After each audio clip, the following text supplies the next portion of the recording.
Hello everyone, welcome back to my channel. आज हम लोग पढ़ेंगे चैप्टर 1 ऑफ क्लास 9 साइंस, जिसका टॉपिक है होगा हमारा first interchange in the states of matter. इससे पहले हम लोग पार्ट 1 ऑलरेडी अपलोड कर चुके हैं। अगर आप लोगों ने वो नहीं देखा है, उसका लिंक आपको डिस्क्रिप्शन में मिल जाएगा, डोंट टू वरी। और हाँ, आपको ये जान लेना है, उसके बाद भी हमने एक और चीज़ बनाई थी पार्ट 2, जिसको मैंने नाम तो नहीं दिया है, बट फिर भी पार्ट 2 में हमने डिस्कस किया था। अगर आपको याद हो, पार्ट 1 में हमने ये क्वेश्चन और आंसर्स आपको दिए थे, है ना, करने के लिए आपको दिए थे ये वाला क्वेश्चन, और इससे पहले भी 2 क्वेश्चन, है ना। तो उसको मैंने डीपली एक्सप्लेन किया है अपने पिछले वाले वीडियो में, और इसमें हमने रिवाइज भी किया है कि हमने पार्ट 1 में क्या पढ़ा था, ठीक है। और ये सारे क्वेश्चंस के आंसर्स आपको उसी वीडियो में मिल जाएंगे। उसका वीडियो का लिंक भी मैं आपको डिस्क्रिप्शन में प्रोवाइड कर दूँगी, ठीक है, डिस्क्रिप्शन में या फिर कमेंट में दे दूँगी, ठीक है। तो आपको ने पढ़ा, और ये क्वेश्चन आंसर्स आपने, हो सकता है काफ़ी बच्चों ने देखे, कुछ बच्चों ने ना देखे। तो अभी हम लोग आते हैं interchange in the states of matter. उससे पहले हम एक एक्टिविटी देखेंगे, तो let's first go on to the activity. तो ये हमारी एक्टिविटी, ये आपको इमेज दिख रही है, आपकी एक्टिविटी है, रुकिए 1.6 एक्टिविटी है आपकी। और इसमें आपको दिखेगा कि ये हमने लिया है यहाँ पे एक बीकर, बर्नर और आयरन स्टैंड। तो आपको ये केमिस्ट्री लैब में मिल जाएगा, ठीक है।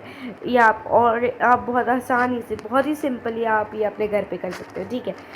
तो पर कुछ चीज़ हो सकती है जो आप ना कर पाए, ठीक है। कोशिश वैसे हो जाएगा आपसे, बस एक बड़े के रहते हुए करिएगा। तो देखिए, यहाँ पे हमने आइस लेनी है, यहाँ पे बर्नर को जला देना है। ये देखिए, आप आग जल रही है यहाँ पे, उस पर कई सारे मतलब आइस के पीसेस लेने हैं, या आइस लेनी है, ठीक है। आइस क्यूब जानते हैं ना, आइस क्यूब इसमें डाल देना है आपके बीकर में। उसके बाद ये हीट होगा, उसको आपको ग्लास स्टिरर से, ठीक है, या फिर आपको वैसे से चम्मच से, घर पे करें तो चम्मच से खोल देना है, ओके। घोलेंगे, खोलते रहेंगे,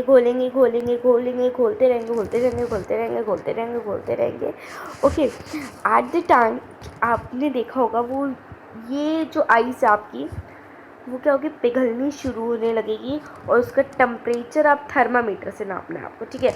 आप उसका टेम्परेचर नापेंगे। अब आपको पता चलेगा कि उस किस टेम्परेचर पर जब वो आइस पिघलने लगे, तो उसका आपको टेम्परेचर नापना है। और तब आपको पता चलेगा कि किस टेम्परेचर पर आइस जो है पिघलना शुरू होती है। तो वो आपका टेम्परेचर, अगर मैं सेल्सियस में बात करूँ, ठीक है, तो वो आपका निकलेगा 0 डिग्री सेल्सियस। Surprising yet. तो 0 डिग्री सेल्सियस पर आइस जो है आपकी पिघलना शुरू हो जाती है, ठीक है। अब ये देख रहे हैं आप, टाइम आया कि जो है ना, ये पानी में बदल गई, पूरी तरह से पानी में बदल गई, ठीक है। तो हमने देखा, ए में हमने देखा कि कैसे जो आइस है वो वाटर में कन्वर्ट हो रही है। बी में हम देखेंगे कि कन्वर्जन ऑफ वाटर जो था वो वाटर वेपर में बदल रहा है। ये देखिए, इस पर क्लियर आपको स्मोक नहीं देखने वाला है वैसे, बट आप अगर ऑब्जर्व करेंगे एक्टिविटी, तो तब आप देखेंगे ये जो वाटर है ना, मतलब कि आइस था वो वाटर में बन गया, और वाटर था ना, और ज़्यादा हीट करने के बाद जो है ना गैस में बदल गई। ये इम्पॉर्टेंट है कि आइस जो है कब पिघलना शुरू होती है। मेल्टिंग पॉइंट क्या होता है आइस का, वो होता है 0 degree Celsius. How many of you are confused? Okay, तो वाई आप लोग कंफ्यूज हो गए भी नहीं अभी, हो सकता है आप लोग ना हो। वाई? क्योंकि मैंने अभी आपको एक चीज़ नहीं बताई, ठीक है। अभी मैं बताती हूँ। देखिए, आइस जो है 0 डिग्री सेल्सियस पे पिघलना शुरू होती है, डन, ओके। और 0 डिग्री सेल्सियस पे वो आइस जो है ना पिघलना शुरू होती है, और 0 डिग्री सेल्सियस पर ही वो आइस जो है बनना शुरू होती है। अब आपको कंफ्यूजन हो रही होगी थोड़ी बहुत, यस, लिटिल। तो देखिए बच्चे, अब आइस जो है पिघल देगी 0 डिग्री सेल्सियस पे, फिक्स हो गई बात, पक्की। ठीक है। फिर उसके बाद आप देखेंगे 0 डिग्री सेल्सियस पे तो वो वाटर बन रही होगी ना, तो उसी टेम्परेचर पे अगर आप फ्रीज़र में रखेंगे तो ऑफ कोर्स वो आइस बन रही होगी। तो ये जो होते हैं ना, बहुत इंटरेस्टिंग फैक्ट है बेटा कि 0 डिग्री सेल्सियस पर जो आइस है वो पिघलना शुरू होती है और 0 डिग्री सेल्सियस पे ही वो मेल्ट, सॉरी, आइस बनना भी शुरू होती है। फैक्ट है बेटा, किसी से भी पूछ लेना, मतलब जो साइंस बहुत अच्छे से जानता हूँ उनसे भी पूछ लेना। तो ये आपकी एक्टिविटी। अब ऐसे आपको पता चला कि ये जो आपका आइस है, यानी सॉलिड जो है लिक्विड में बदल गई, लिक्विड से गैस में बदल गई, तो ये आपने जान लिया। उससे पहले मैं आपको एक यूनिट पढ़ाना चाहूँगी जो कि एक सेकेंड, वो होती है ना केल्विन की यूनिट। ठीक है, केल्विन की यूनिट होती है वो, और ये तो नहीं है, नीचे है शायद, केल्विन की यूनिट होती है। ठीक है, केल्विन की यूनिट आपको जानने बहुत ज़्यादा ज़रूरी है, क्योंकि आपके एनसीईआरटी टेक्स्ट बुक में ही आपके एक्सरसाइज में क्वेश्चन गिवन है। ठीक है, तो उस टाइम पर आपको कंफ्यूज नहीं होना है। ठीक है, तो देखिए 0 डिग्री सेल्सियस में आपको खुद तरह जान लेना है, केल्विन एक ऐसा यूनिट होती है टेम्परेचर की। केल्विन जो है एक एसआई यूनिट है टेम्परेचर की। जैसे 0 डिग्री सेल्सियस क्या है, वो भी एक एसआई यूनिट है किसकी, टेम्परेचर की। वैसे एक और होती है केल्विन। ठीक है, तो अब हमें जानना है कि केल्विन क्या जो होते हैं ना, मीन्स केल्विन को हम कैसे मेज़र करते हैं, किस चीज़ के इक्वल है। जैसे कि 1 किलोमीटर इक्वल्स टू 1000 मीटर होता है ना। तो वैसे ही केल्विन जो होते हैं कितने डिग्री सेल्सियस में होती है, ये भी मैं बता देती हूँ, डिफरेंस उसके बीच में भी हो जाएगा आपका। ठीक है, तो 0 डिग्री सेल्सियस जो होता है इज इक्वल्स टू होता है 273.15। ठीक है, तो आप इसे याद कैसे रखेंगे, ये भी डिफ़िकल्टी हो जाएगी ना आपके लिए, तो मैं बताती हूँ अभी। देखिए, अब हमने पढ़ा कि 0 degree Celsius equals to 273 Kelvin, है ना। तो ये आपने देखा। जब अब देखिए, इसलिए 0.15 आता है इसके पीछे, है ना, इसके पीछे 1.5 आ रहा है। तो अब आपको लग रहा होगा ये कन्फ्यूजिंग, मतलब कि याद कैसे रखेंगे, तो पॉइंट आपने हटा देना है। ठीक है, इसको हम राउंड ऑफ होता है ना कुछ, तो राउंड ऑफ कर देंगे। तो इसलिए हम लोगों ने अब माना है 0 degree Celsius equals to 273 Kelvin. Kelvin को हम कैसे रिप्रेजेंट करते हैं, के से। जैसे किलोमीटर को के एम से, मीटर को एम से, और सेल्सियस को डिग्री सी से, है ना। तो वैसे ही हमने इसको माना है, तो इसमें आप कंफ्यूज नहीं होंगे। अगर आपसे क्वेश्चन में आ जाए कि आपको डिग्री सेल्सियस को केल्विन में कन्वर्ट करना है और केल्विन को डिग्री सेल्सियस में कन्वर्ट करना है, तो कैसे करेंगे।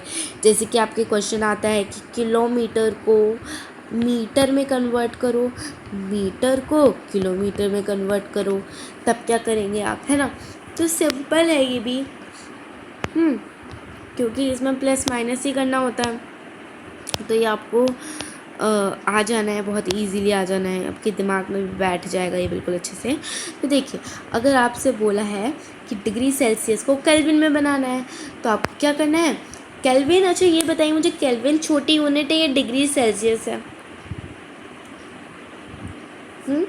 या आपको मुझे कमेंट में बताना है। ठीक है, बता दीजिएगा मुझे। चलिए, हाँ, तो ये देखिए, आप यहाँ पे अगर आपको डिग्री सेल्सियस को केल्विन में बनाना है, ठीक है, यह है आपका, जैसे कि 100 डिग्री सेल्सियस आपको गिवन है, 100 डिग्री सेल्सियस को अब आपको केल्विन में बनाना है, तो कैसे बनाएंगे। 100, अब हमने पढ़ा था कि 0 डिग्री सेल्सियस कितना होता है, यहाँ आ जाता है हमें प्लेन पे। ठीक है, हमने पढ़ा था 0 डिग्री सेल्सियस होता है 273 केल्विन। तो अब हमें मतलब कि हमें बताना है कि 100 डिग्री सेल्सियस कितने केल्विन होगा। तो हमें पता है 0 डिग्री सेल्सियस 273 केल्विन होता है। तो हम क्या करेंगे, 273 में प्लस कर देंगे 100 को। सिंपल। आपको जो डिग्री सेल्सियस में नंबर दिया है और आपको पता है 1 डिग्री सेल्सियस में कितने केल्विन होते हैं, जो केल्विन के मतलब कि नंबर दिया है कि 0 डिग्री सेल्सियस कितने 273, बस उसको प्लस कर देना है 273 के साथ। जो आपको डिग्री सेल्सियस के साथ नंबर दिया है वो आपको प्लस कर देना है, वो आ जाएगा 373 केल्विन। सिंपल है। अगर आपको केल्विन से डिग्री सेल्सियस बनाना है तो उसका अपोजिट करेंगे आप, यानी प्लस कर रहे हैं माइनस करेंगे। ये आपको क्वेश्चन और कॉन्सेप्ट तब समझ में आएगा जब आप ऐसे क्वेश्चन सॉल्व करेंगे, लेकिन बहुत ही सिंपल है आपको, बहुत ही। अगर मैं बोलूँ आपको बताना है 20 डिग्री सेल्सियस कितने केल्विन होता है, तो कैसे बताएंगे? 273 केल्विन लिखेंगे, प्लस में कितना डिग्री दिया है 20, तो आप उसको प्लस कर देंगे तो वो उतना आपका आ जाएगा केल्विन। ठीक है, बहुत ही सिंपल है। कैसे आएगा? ये हो गया, आपको प्लस करना है ना, तो 3 7 + 2 कितना होता है 9, ये हो गया 9 और ये आपका 2, यानी 293 डिग्री 293 केल्विन, यानी 20 degree Celsius equals to 293 Kelvin. Okay, done. उम्मीद है आपको ये बात समझ में आ गई होगी। अब हमने देखा था कि हमने इस आइस को हीट किया, गर्म किया, तो इसका मतलब है कि अगर हमें इसको सॉलिड, किसी भी सॉलिड को लिक्विड स्टेट में बनाना है तो हमें हीट देनी पड़ेगी। लिक्विड स्टेट को फिर वेपराइज यानी गैस स्टेट में बनाना है तब आपको क्या करना पड़ेगा? हीट देनी पड़ेगी। लेकिन अगर आपको गैस को लिक्विड में बनाना है ना तो आपको ठंडा करना पड़ेगा। पानी रखते हैं हम लोग, पानी रखते हैं किसी यूटेंसिल में या फिर आपको आता है आइस ट्रे, उस पर डालते हैं और आपको फ्रीज़र में रख देते हैं, जिससे उसमें वहाँ पे क्या हो रहता है? ठंडा हो रहा होता है और वो किसमें बनेगा? सॉलिड में बनेगा, टाइम लगेगा उसको। ठीक है, वैसे ही होता है कि गैस जो है अगर आपको लिक्विड में बनानी है उसको, गैस को अगर आपको लिक्विड में बनाना है तब क्या होगा? आपको ठंडा करना पड़ेगा। लिक्विड को सॉलिड में बनाना है तो ठंडा करना पड़ेगा। ये बात बहुत ही सिंपल है, आप इसको कैसे भी समझ सकते हैं, अपने से भी एग्जाम्पल बना सकते हैं। मैंने तो दे दिया आइस का एग्जाम्पल, तो ये आपको समझ में आ गई होगी। फिर हमने केल्विन भी पढ़ लिया। अब आपको जानना है कि CNG, मैंने बोला था CNG कंप्रेस्ड नेचुरल गैस, जो कि मतलब कि या फिर आप कह लो LPG। चलिए, घरों में आती है ना ये, तो सिंपल है, कार में यूज़ होती है एक, और एक घर में आती है। लिक्विफाइड पेट्रोलियम गैस और कंप्रेस्ड नेचुरल गैस। देखिए, हमें इस गैस को, आपने देखा होगा cylinder, do you know cylinder? आपके घर में आता है खाना पकाने के लिए, गैस जलती है जिससे, है ना? तो आपने सिलेंडर को देखा होगा। सिलेंडर में कौन सी गैस होती है बताइए मुझे? CNG होती है या फिर LPG होती है? बहुत ही सिंपल आंसर है, बच्चे बता देंगे, है ना? तो ये आपको ध्यान रखना है। तो वो जो गैस होती है वो तो गैस होती है, लेकिन आप सिलेंडर को कभी हिलाइएगा, ठीक है? जब वो थोड़ा खाली हो रहा हो, वैसे तो भारी लगेगा ना, थोड़ा खाली हो रहा हो तो क्या आप हिलाइएगा तो आपको लगेगा ना अंदर ये तो लिक्विड भरा है, पर ये तो गैस है ना, लिक्विड है उसमें। कैसे, कहाँ, क्या? पर वो तो गैस होती है, कैसे लिक्विड है ये अंदर, है ना? ये कैसे हो गया भैया, है ना? तो उसको देखिए। अब ये एक्टिविटी है जिससे कि आपको पता चलेगी। मैं फैक्ट्रीज़ का डायरेक्ट बता देती हूँ, ठीक है? फैक्ट्रीज़ में ये प्रोसेस यूज़ होता है आपका CNG LPG वगैरह ये सब बनाने के लिए। उसमें क्या किया जाता है ये देखिए, ये आपको जो दिख रहा है ये होता है गैस के पार्टिकल्स, ठीक है? गैस के पार्टिकल्स, और ये चीज़ जिससे हम इस गैस के पार्टिकल्स को दबाने वाले हैं उसको हम कहते हैं पिस्टन, ठीक है? तो उस गैस के पार्टिकल को फैक्ट्रीज में भी क्या किया जाता है? बहुत ही ज़्यादा प्रेशर दिया जाता है, ठीक है? ऐसे दबाया जाता है, ऐसे ऐसे ऐसे दबाओ दबाओ दबाओ, दबाया जाता है। दबाने के बाद ये देखिए क्या होगा, इसके पार्टिकल्स, गैस के पार्टिकल्स क्लोज आ गए, क्लोज आ गए, और दबाया और दबाया और दबाया, तब और भी क्लोज आ गए, है ना?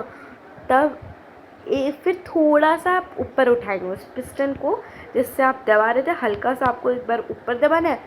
फिर क्या होगा, अब आप देखेंगे उसको कि ये जो होगा आपका लिक्विड स्टेट में आ जाएगा। तो ऐसे आपकी फैक्ट्रीज में बनता है। तो अब किसी भी गैस को लिक्विड में बनाने के लिए दो चीज़ें इम्पॉर्टेंट होती हैं। पहला भी हमने जान लिया क्या होती है, प्रेशर। प्रेशर होती है एक चीज़, और एक चीज़ अभी हम आगे पढ़ेंगे। देखिए, हमें दो चीज़ ज़रूरी है। हमें क्या करते हैं, डायरेक्ट ऐसे प्रेशर दिया, बहुत ही ज़्यादा प्रेशर देते हो, और उसके बाद ये जो पार्टिकल्स और ये पिस्टन बड़ी बड़ी फैक्ट्री होते हैं, कमरे कमरे में काम होता है ना, तो उस कमरे का जो है ना टेम्परेचर जो होता है वो बहुत ठंडा कर देते हैं, ठीक है, लो कर देते हैं। बहुत ही ज़्यादा सर्दी, इतने सर्दी जो आपके फ्रीज़र में भी नहीं होगी, उससे भी कम, ठीक है, उससे भी कम, ठीक है, उतना कम टेम्परेचर देते थे जो नॉर्मली आपके फ्रिजेज़ में नहीं होती है। बहुत ही ज़्यादा कम कर देते, टेम्परेचर बहुत ही ठंडा होता है। कुल्फ़ी बना लो आप उसमें, मतलब उससे भी ज़्यादा ठंडा होता है। मतलब बस ऐसे जस्ट फिटिंग। ओके, तो अब आपने देखना है कि क्या हुआ, आपने उसका लो टेम्परेचर ठंडा, मतलब कि ठंडे कमरे में बहुत ज़्यादा प्रेशर देते हैं उनको, ठीक है। एक तो लो टेम्परेचर दे रहे हैं। अब दो चीज़ मैंने बोली थी, दो चीज़ अभी आपको आगे पता चलेगी, और मैंने बता दिया आपको। पहली चीज़ जो ज़रूरी होती है वो होती है, देखिए मैंने लिखा होगा आपके यहाँ पे, हाँ ये लिखा है, देखिए दो चीज़ें बहुत इंपॉर्टेंट होती है किसी भी गैस को लिक्विड बनाने के लिए। पहला होती है प्रेशर, दूसरा होता है रिड्यूसिंग टेम्परेचर, यानी लो टेम्परेचर, जिससे कि आप लिक्विफाई गैस बनाते हैं, ठीक है, जिससे कि गैस से आप लिक्विड में कन्वर्ट कर देते हैं उसको, ठीक है। इजी समझ में आ गया। अब यहाँ पे आप देखेंगे इस चीज़ को, इस टेबल को आप समझ लीजिए। देखिए इसमें आप देखेंगे सॉलिड को जब हम लिक्विड में बनाते हैं तो उस प्रोसेस को क्या कहते हैं, लिक्विड से हम गैस में बनाते तो हम क्या कहते हैं उसको, ऐसी चीज़ देखने वाले हैं। तो देखिए ये सॉलिड है, सॉलिड से जब आप लिक्विड में बनाएंगे तो हम उसे कहेंगे फ्यूज़न। और फिर लिक्विड से अगर हम गैस को बना रहे हो, आपको पता ही है, वेपोराइजेशन कहेंगे उसको। गैस से अगर हम सॉलिड में बना रहे हैं, ठीक है, गैस से हम सॉलिड में बना रहे हैं, उस चीज़ को हम कहेंगे डिपोजिशन। अब आपके मन में आया होगा कि गैस से डायरेक्ट विदाउट एनी मतलब उसको बिना लिक्विड में बनाए हुए सॉलिड में कैसे कन्वर्ट कर सकते हैं। एक चीज़ होती है जिसको हम बिना किसी मतलब लिक्विड में कन्वर्ट किए डायरेक्ट सॉलिड में बना सकते हैं, या फिर आप कहो कि बिना लिक्विड में बदले हुए सॉलिड से गैस बना सकते हैं। वो क्या होती है अभी हम बताते हैं, ठीक है, अभी बताते हैं, धैर्य रखिए थोड़ा, ठीक है। तो अगर आप उसे गैस से सॉलिड में बना रहे हो उसको हम कहेंगे डिपोजिशन। सॉलिड, ये आपको पता चल गया। तो ये हमने पढ़ लिया कि सॉलिड से लिक्विड में बनाना है तो उसको कहेंगे फ्यूज़न, और लिक्विड से गैस वेपोराइजेशन, गैस से लिक्विड डिपोजिशन। एक और चीज़ पढ़ लेंगे कि अगर हमें गैस से लिक्विड बनाना है उसको हम कहेंगे कंडेंसेशन। बादल ऐसे ही बनते हैं, इवेपोराइजेशन फॉर्म्ड बाय कंडेंसेशन, ठीक है, ये होता है। और फिर गैस को लिक्विड में बनाना है तो क्या होगा, कंडेंसेशन।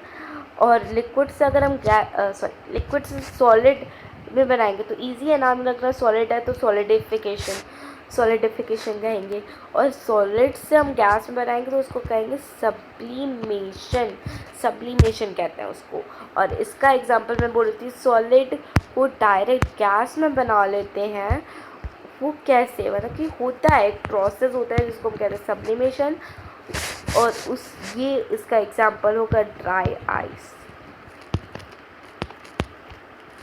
CO2, उसी को कहते हैं ड्राई आइस, CO2।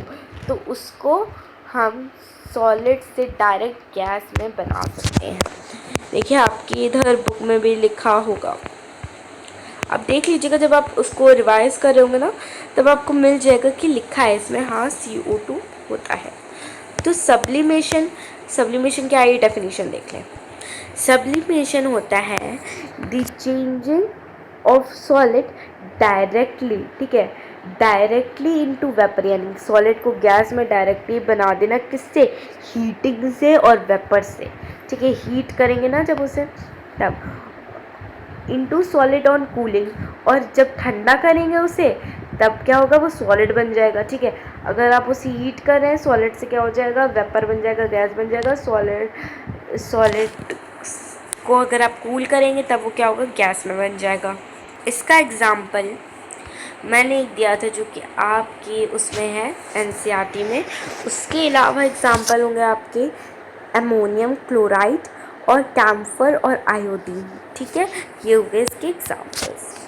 अब effect of change in temperature, अगर वो सब्सटेंस का हम टेम्परेचर चेंज करें तब क्या होगा, टेम्परेचर से अगर हम हीट कर रहे हैं तो सॉलिड से लिक्विड बन जाएगा, और ऐसे आपने ये सब पढ़ लिया है, ठीक है। हाँ, अगर हम किसी चीज़ का टेम्परेचर बढ़ाएं सॉलिड का तो उसमें काइनेटिक एनर्जी आ जाती है। काइनेटिक एनर्जी मैंने बताया वो एनर्जी जो कि हीट के द्वारा आती है, टेम्परेचर बढ़ाने के द्वारा आती है, जिससे कि जो उसके पार्टिकल्स हैं वो बहुत जल्दी जल्दी मूव करने लगते हैं। इसको मैं अभी डिटेल में बता देती हूँ, मैंने कहा था अभी मैं डिटेल में नहीं बताऊँगी, लेकिन अब मैं बताऊँगी, ओके।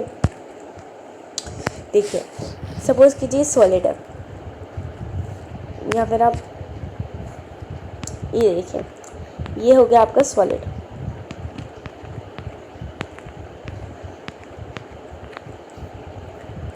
हाँ, ये हो गया आपका सॉलिड। अगर आप उसे हीट करेंगे, हीट देते रहेंगे, गर्म करते रहेंगे, गरम गरम गरम गरम गरम गरम गरम गरम, है ना, तो बहुत मतलब कि जब वो बहुत ही ज़्यादा गर्म होने लगेगा, है ना, तब आप देख तो नहीं सकते, बट क्या होगा, for example Tom and Jerry, आप देखते टॉम एंड जेरी, देखते बहुत कम बच्चे होंगे, मुझे तो पसंद है भैया, और पहले देखते होंगे टॉम एंड जेरी। तो अगर हम क्या करें, टॉम को अगर हम गरम गरम तवा उसके पीछे छुआ दें, है ना, उसके पीछे गरम छुआ दें तो बहुत जल्दी जल्दी भाग जाएगा वो टॉम, है ना। वैसे तो सुस्त रहेगा, है ना, खड़ा रहेगा, लेकिन गरम गरम तवा उसके पीछे तो छुआ देंगे तो टॉम बहुत जल्दी जल्दी भागेगा, है ना।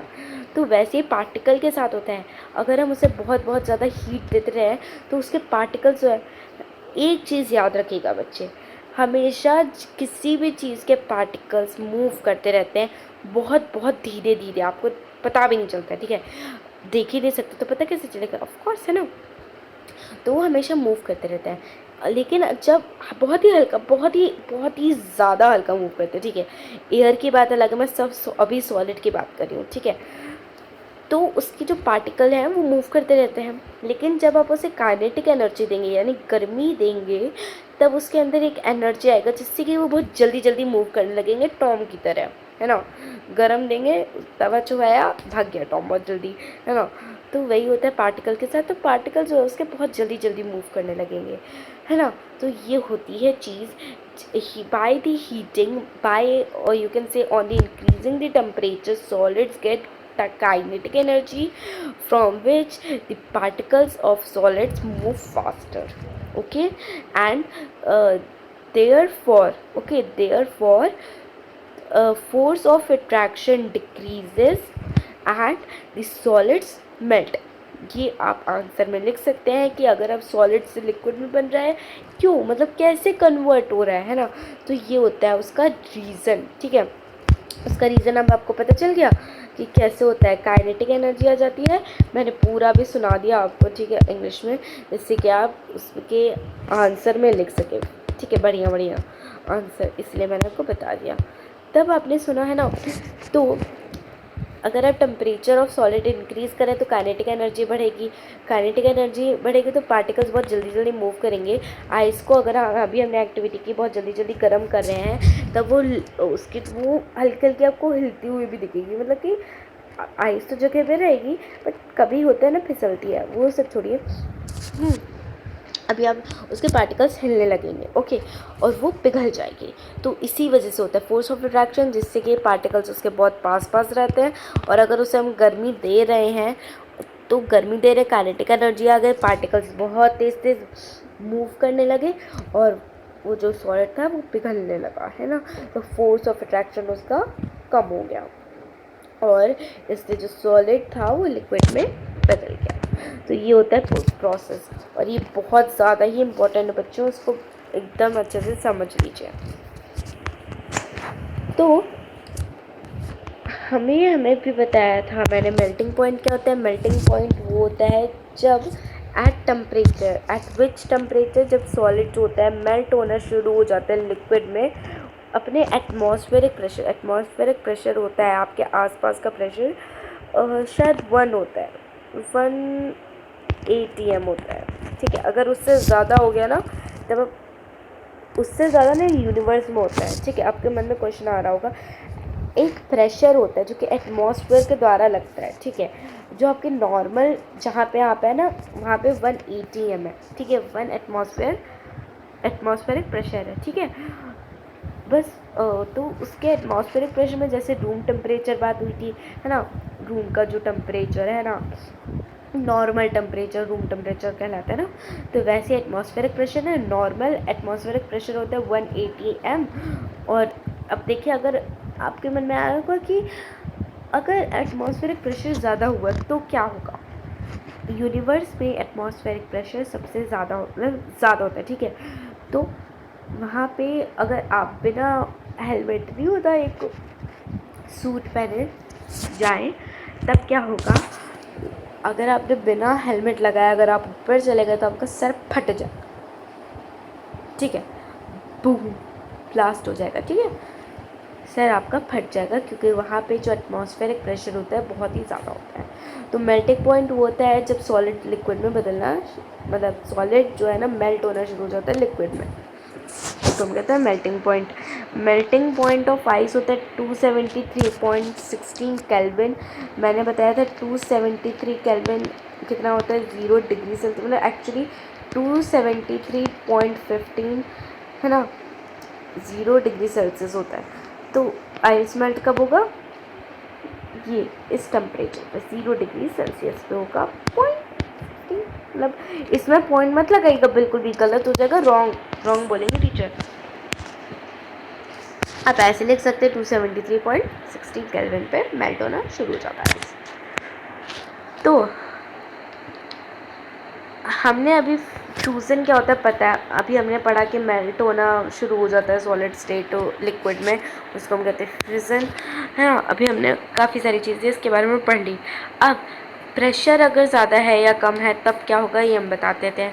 अगर प्रेशर इंक्रीज़ हो रहा है या डिक्रीज़ हो रहा है, इंक्रीजिंग और decreasing the pressure can change of the matter, अभी हमने पढ़ा था कि अगर हम, अब बताइए, प्रेशर अगर हम ज़्यादा एक्सर्ट कर रहे हैं सॉलिड पे तब क्या होगा, वो गैस में कन्वर्ट हो जाएगा या लिक्विड, या फिर सॉलिड ही रहेगा। चलिए इजीली मैं बता देती हूँ। अगर प्रेशर, मैंने बताया था कि गैस से लिक्विड को कैसे करते हैं, अगर हाई प्रेशर है, गैस है, उसको आप हाई प्रेशर देते हैं तो वो लिक्विड में बदल जाता है, ठीक है। और हमने ये पढ़ा था कि अगर प्रेशर हमने ज़्यादा डाला और टेम्परेचर बहुत ठंडा कर दिया तब क्या होगा, वो गैस जो है वो लिक्विफाई गैस हो जाएगी, यानी लिक्विड में बदल जाएगी। सॉलिड कार्बन डाइऑक्साइड जो होती है, ये देखिए एक एग्ज़ाम्पल मैंने कहा था कि ड्राई आइस होती है, ठीक है। वही यहाँ पे बताया है मैंने कि सॉलिड कार्बन डाइऑक्साइड यानी CO2, उसको हाई प्रेशर में अगर आप डालें तो जो सॉलिड CO2 होती है, ठीक है, सॉलिड CO2 होती है, वो किस में कन्वर्ट हो जाएगी, directly without changing into liquid, ठीक है। विदाउट चेंजिंग इनटू लिक्विड वो किस में कन्वर्ट हो जाएगी, गैसियस स्टेट में हो जाएगी। और डिक्रीज ऑफ द प्रेशर, अगर आप प्रेशर कम कर दें टू 1 एटमॉस्फेयर, ठीक है, without coming into liquid state, ठीक। अगर हम वापस उसको 1 एटमॉस्फेयर पे ले आए तो आप उसे ऊपर उठाएंगे, मैंने कहा था कि थोड़ा ऊपर उठाएंगे तो क्या होगा, वो लिक्विड स्टेट में आ जाएगी। जो गैस थी वो सॉलिड में, गैस थी वो उसके पार्टिकल्स पास आ गए तो लिक्विड में हो गई, है ना। अभी गैस में जो था वो लिक्विड बन गया, उसको थोड़ा सा हटाएंगे तो लिक्विड स्टेट में वो आ जाएगा आपका, और वो आपकी जो है ना वो होती है, क्या हो जाएगी, आपके किचन में आ जाएगी।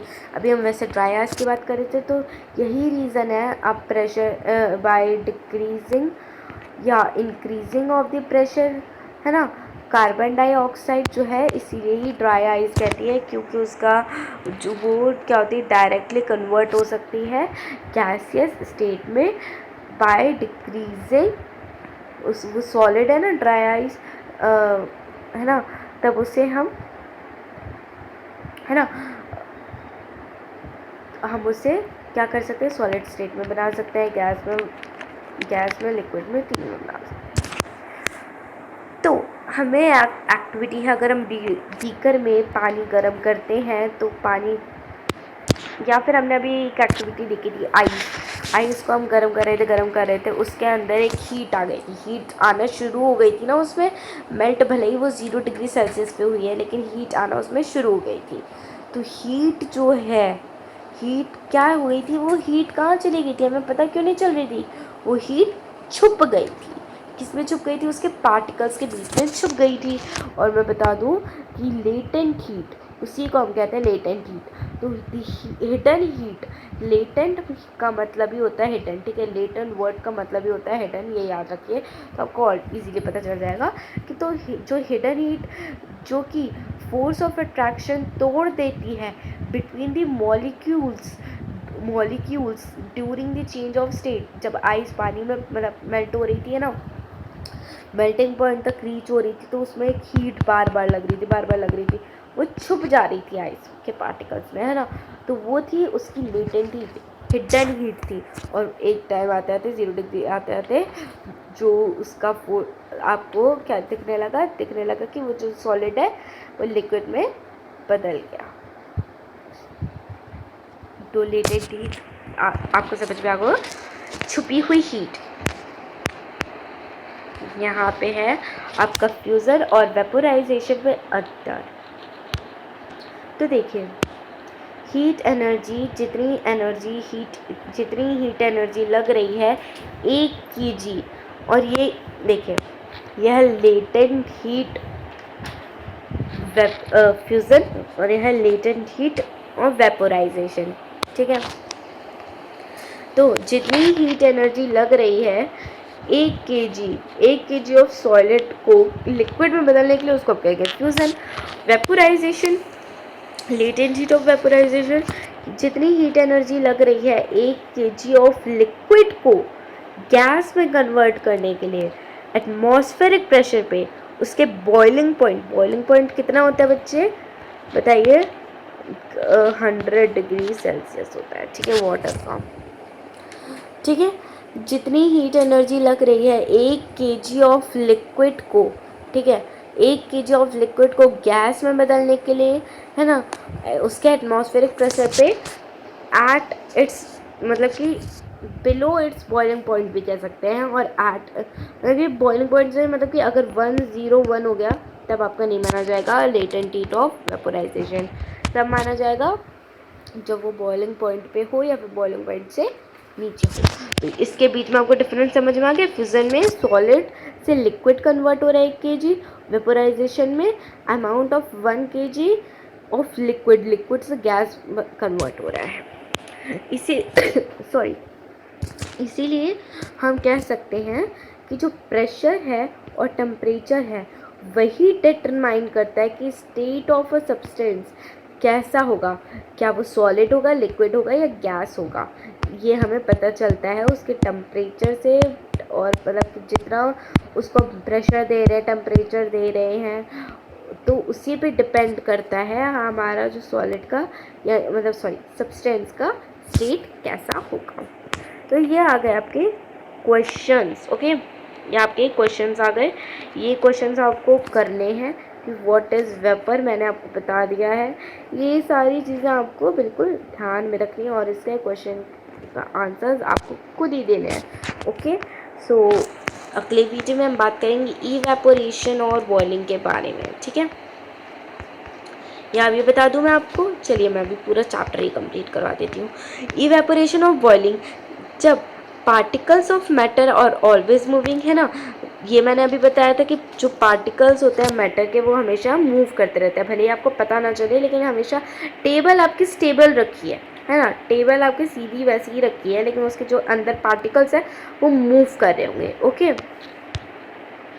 है ना, तो वो मूव कर रहे होंगे। सो देखिए अब क्या होगा, तो ये मैंने आपको बताया था काइनेटिक एनर्जी क्या होती है, ये भी बताया था। At a given temperature in any gas liquid solid there are particle with different amount of kinetic energy, ठीक है। काइनेटिक एनर्जी सब सब्सटेंस में, गैस में, लिक्विड में, इन सब में डिफरेंट होती है। मैंने आपको एक टेबल दिखाई थी, मैं उसको अभी कैसे दिखा दूँ आपको, चलिए दिखा देती हूँ, ओके। तो देखिए आप सभी लोग, ये आपको दिख रहा है properties of particles of matter, ठीक है, दिख रहा है आपको। ये जो अब अगर सॉलिड में स्पेस कम होता है ना, तो उसमें मूवमेंट भी कम होगी, है ना, मूवमेंट होती है जो पार्टिकल्स में वो भी कमी होगी, स्पेस ही नहीं होगा मूव करने के लिए, बहुत हल्की हल्की मूवमेंट होगी। अट्रैक्शन, फोर्स ऑफ अट्रैक्शन सबसे ज़्यादा होगा। ये आपको मैंने टेबल दिखानी थी जिससे कि आपका ना सब कुछ रिवाइज हो जाए, तो ये आप एक बार टेबल देख लीजिएगा। Liquid higher than solid but lower than gas, ये आपको देख लेना है एक बार टेबल, ठीक है। वापस उस पर चलते हैं। तो देखिए हम लोग बात कर रहे थे कि in the case of liquid, ठीक है, in the case of liquid a small fraction of particles at surface having higher kinetic energy. Suppose कीजिए कपड़े सुखाते हैं, कपड़े को अगर हम निचोड़ कर ज़्यादा दूर तक ऐसे फैलाएंगे, है ना, ये है आपका, रुकिए, सपोज़ कीजिए ये आपका तार है जिसमें आपको कपड़े फैलाने हैं, है ना। अगर आप उस कपड़े को ऐसे पूरा अच्छी तरीके से फैलाकर लगाएंगे, या फिर बड़ा कपड़ा है इतनी ही साइज़ का है, एक तरह से ऐसे ऐसे करके फैला दिया आपने, बिना निचोड़े ऐसे ही दिखा दिया, तो कौन जल्दी सूखेगा? ऑफ कोर्स ये वाला सूखेगा, क्योंकि उसका जो सरफेस एरिया है वो ज़्यादा है। एक और एग्जांपल लेते हैं, पोछा लगाया, चलिए ये सब थोड़ी है, अगर सपोज कीजिए पानी आपका गिर गया सरफेस पे, तो वो पूरा आपके फ्लोर पे फैल जाएगा, और गर्मी है, गर्मी का मौसम है, तो वो जल्दी इवेपोरेट होगा। अगर सपोज़ कीजिए आपका ऐसे ही छोटे से एरिया में ऐसे करके आपका, अगर छोटे से एरिया में आपका वो रखा हुआ है, क्या, पानी इतने एरिया में फैला है और मोटा, ठीक है, एक छोटे से सर्कल वाले एरिया में गड्ढे में टाइप में गिर गया वो, और वो उसका सरफेस एरिया कम है, तो वो जल्दी इवेपोरेट नहीं होगा। जिसका आपको ये मेरा समझाने का मतलब है, जिसका सरफेस एरिया ज़्यादा होगा इवेपोरेट उसमें जल्दी होगा, छोटा एरिया होगा तो इवेपोरेट उसमें कम होगा, ठीक है। तो this phenomena of change of liquid को वेपर में बदलने के लिए एट किसी भी temperature below it's boiling point, ठीक है, बॉइलिंग पॉइंट से नीचे यानी 100 डिग्री सेल्सियस से नीचे, उसको हम कहते हैं इवेपोरेशन। तो अगर इवेपोरेशन जो है जल्दी होता है, तो अगर सरफेस एरिया बड़ा है तो इवेपोरेशन जल्दी होगा, सरफेस एरिया छोटा है तो कम जल्दी इवेपोरेशन नहीं होगा। ह्यूमिडिटी, अगर ह्यूमिडिटी क्या होती है? Amount of water vapour present in air. Water vapour आपके एटमॉस्फेयर, आपके एयर में कितने प्रेजेंट है उसको हम कहते हैं ह्यूमिडिटी। अगर बहुत ज़्यादा प्रेजेंट होते हैं वाटर वेपर, उसको हम कहते हैं ह्यूमिडिटी, है ना। चिपचिपापन लगता है ना गर्मियों में, आपको कभी चिप लग रहा है ना, तो उसको हम कह रहे हैं ह्यूमिडिटी की वजह से हो रहा है। मौसम में आज ह्यूमिडिटी बहुत है ना। तो अगर आपके एटमॉस्फेयर में ऑलरेडी वाटर वेपर प्रेजेंट है तो इवेपोरेट होकर वो छोटे छोटे लिक्विड पार्टिकल्स में गैस के फॉर्म में ऊपर जाएगा ना। और अगर आपके एटमॉस्फेयर में ऑलरेडी वाटर वेपर है तो इतने में ऐसे ऐसे वाटर वेपर है तो बहुत ही कम स्पेस मिलेगी वाटर वेपर को उसमें जाने के लिए। तो जो एयर होगी हमारे आसपास जिसमें ह्यूमिडिटी बहुत ज़्यादा है, तो जो होती है वो एक मात्रा होती है वाटर वेपर की, ठीक है, उतने ही वाटर वेपर होल्ड कर पाती है, ठीक है, एट अ गिवन टेम्परेचर, ठीक है, उतने ही वो वाटर वेपर होल्ड कर पाती है। तो अगर ऑलरेडी एटमॉस्फेयर में वाटर वेपर है तो दूसरे वाटर वेपर को जगह ही नहीं मिलेगी। If the amount of water in the air is already high तो रेट ऑफ इवेपोरेशन क्या होगा, डिक्रीज़ होगा, कम होगा। विंड स्पीड, अगर सपोज कीजिए बहुत जल्दी जल्दी जल्दी जल्दी तेज़ तेज़ हवा चलती तो इवेपोरेशन क्या होगा, जल्दी होगा। प्रीवियस ईयर क्वेश्चन पेपर में भी एक क्वेश्चन आया था 9th में कि जो अगर एक आपका दिया है पानी ऐसे छोटे से कंटेनर में और ढका हुआ, या फिर आप ऐसे देखिए, छोटे से कंटेनर में पानी खुला रखा हुआ है, एक और कंटेनर है बड़ा सा, उसके ऊपर ढक्कन लगा हुआ है, एक सबसे बड़ा कंटेनर है उसके ऊपर पंखा चल रहा है, हवा आ रही है, ठीक है, तो किस में इवेपोरेशन जल्दी होगा? ऑफ कोर्स जिसमें पंखा है, क्योंकि हवा भी चल रहा है, बड़ा भी कंटेनर है, सरफेस एरिया भी बड़ा है, तो किसमें होगा इवेपोरेशन फास्ट? जिसमें पंखा चल रहा है, ठीक है। यानी विंड स्पीड अगर तेज़ होगी तो ज़्यादा जल्दी इवेपोरेशन होगा, है ना। तो इवेपोरेशन, अब हम बात करेंगे इवेपोरेशन कॉज कूलिंग, इवेपोरेशन की वजह से ठंडक भी होती है। हैव यू एवर सी कि जब बहुत ज़्यादा गर्मी होती है तब क्या करता है, कई अंकल आंटी क्या करते हैं, अपने जो गार्डन होती है उसमें पानी ऐसे छिड़क देते हैं, रोड होती है पानी छिड़क देते हैं जब गर्मी होती है। क्यों छिड़कते हैं? इवेपोरेशन कर हो जाती है। जब रोड है, रोड में आपने पानी छिड़का, उसमें ड्रॉपलेट्स होंगी और गर्मी, सूरज की किरणें पड़ रही हैं, हीट पड़ रही है, तो इवेपोरेट होगी, है ना। जब आप मुंह धुलकर आते हैं, ठीक है, गर्मी है, बहुत गर्मी है, आपने मुंह धुला और अभी थोड़ी देर आपने पूछा नहीं और हवा लग रही है, पंखे के नीचे आ गए, तब आपको ठंडा ठंडा फील होता है। क्यों होता है ऐसा? वाई?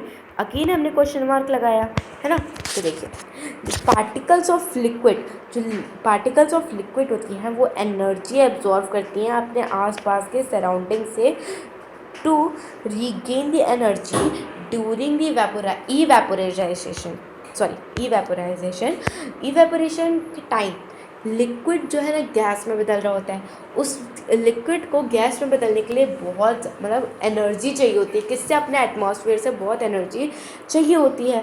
तो अब वो एटमॉस्फेयर से अगर एनर्जी ले रही है, मतलब कि दे रही है, अब बहुत भाग रहे हो, तो इतना खाना भी चाहिए होगा ना आपको, जिससे कि आपके अंदर वो एनर्जी दोबारा से आए और दोबारा आप उतनी तेज़ भाग सको, है ना। तो वैसे ही पार्टिकल के साथ होता है। पार्टिकल जो होते हैं लिक्विड के, इवेपोरेशन के टाइम इवेपोरेट हो गए, है ना, आपने रोड पे पानी छिड़क दिया, अपने मुंह पानी धुल गया, तो पार्टिकल्स वो जो होते हैं वो अपनी एनर्जी वापस लेने की कोशिश करते हैं, तभी आपको जो है ना ठंडा ठंडा लगता है। अब इवेपोरेशन व बॉइलिंग, आ सकता है कि आपकी इवेपोरेशन और बॉइलिंग में डिफरेंस बताइए क्या होता है। तो जो बॉइलिंग होती है बल्क फिनोमेना, बल्क मतलब क्या होता है? होल, पूरा। बॉयल जब आप वाटर कर रहे होते हो 100 डिग्री सेल्सियस होता है उसका, तो 100 डिग्री सेल्सियस पर बॉयल करते जाओ, एक टाइम आएगा कि आपको पूरा पानी ख़त्म हो जाएगा, है ना। बहुत टाइम लगेगा उसमें, बट बहुत मतलब पूरा पानी ख़त्म हो जाएगा, है ना। तो वो होते हैं ना होल फिनोमेना, जिसमें पार्टिकल्स होते हैं पूरी तरह से इवेपोरेट हो जाते हैं, वेपर के स्टेट में आ जाते हैं। बट इवेपोरेशन जो होता है वो सरफेस फिनोमेना होता है। सरफेस पे डालते हैं ना पानी, ऐसे याद रखिएगा। तो from particles from the surface, जो सरफेस पे जो हमारे पार्टिकल्स हैं, है ना, फॉर एग्ज़ाम्पल ग्लास, है ना।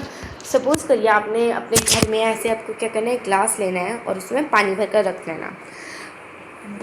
कभी बहुत गर्मी होती है, तो जैसे कि आपने आपको खेलने जाना है, ठीक है, उससे पहले आपने आकर पानी पीना है, तो आपने एक ग्लास ऑलरेडी टेबल पे रख दी, आप वापस आकर पियोगे। फिर थोड़े टाइम बाद आकर, मतलब कि कुछ घंटों बाद, बहुत घंटों बाद जब आप आओगे, तब आप क्या देखोगे, इतना पूरा फुल था पानी, अब इतना हो गया है, मतलब कि थोड़ा सा कम हो जाता है उसमें।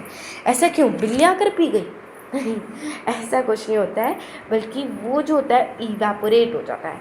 अब आप बोलोगे पूरा क्यों नहीं हो गया? फिर पूरा इसलिए नहीं हुआ क्योंकि देखिए, सपोज़ कीजिए ये ऐसे ग्लास है हमारी, इसमें पूरा पानी ऐसे भरा हुआ है, ठीक है, तो वो कम हो जाता है। क्यों कम हो जाता है?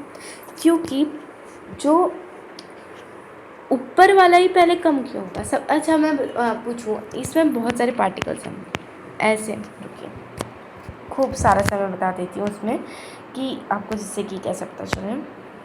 देखिए, इतना बड़ा आपकी ग्लास है फॉर एग्ज़ाम्पल, ठीक है, वैसे होगी नहीं इतनी टंकी जैसी ग्लास, ऐसे हैं, उसमें आपके पार्टिकल्स होंगे, ऐसे ऐसे होंगे लिक्विड के पार्टिकल्स, ऐसे रो वाइज मान लीजिए, ऐसे ऐसे रो वाइज आपके पार्टिकल्स हो गए, है ना। तो सबसे पहले जो होगा इवेपोरेट कौन सा होगा, सबसे ऊपर वाले टॉप वाले पार्टिकल्स होंगे सबसे पहले इवेपोरेट, राइट। ओके, सबसे ऊपर वाले होंगे इवेपोरेट, क्योंकि पहला उनका चांस आएगा। हीट पहले ऊपर सरफेस एरिया पे मिलेगी, जब ये वाले पार्टिकल्स ख़त्म हो जाएंगे तब आपका क्या होगा, नीचे वाले पार्टिकल्स को जगह मिलेगी और नीचे वाले पार्टिकल्स जाएंगे, सेकेंड रो ख़त्म, फिर तीसरी रो पे आ जाएंगे। ऐसे धीरे धीरे सरफेस एरिया पर जो पार्टिकल्स होते हैं वो इवेपोरेट होकर गैस में जाते हैं।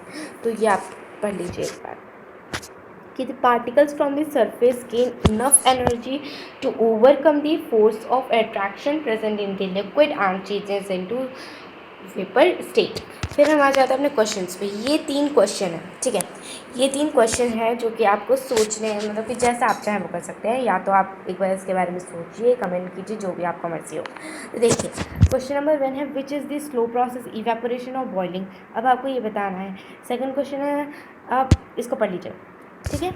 ये आपके क्वेश्चंस हैं, ये आपको करना है। केल्विन और डिग्री सेल्सियस में क्या डिफरेंस होता है ये मैं ऑलरेडी बता चुकी हूँ, ठीक है। एटमॉस्फेयर प्रेशर क्या होता है, एटमॉस्फेरिक प्रेशर क्या होता है ये भी बता चुकी हूँ, उसको ATM से रिप्रेजेंट करते हैं। फिर उसके बाद ये आपके 3 क्वेश्चन आ जाते हैं इससे रिलेटेड, वो होंगे आपके what is the SI unit of temperature, Kelvin scale of the temperature is regarded as better scale than Celsius, why, convert 10 degree Celsius into Kelvin. ये आपके क्वेश्चन होंगे, ये आपको बताने हैं क्यों हुआ ये ऐसा। और इसी के साथ जो हमारा चैप्टर है वो कंप्लीट होता है।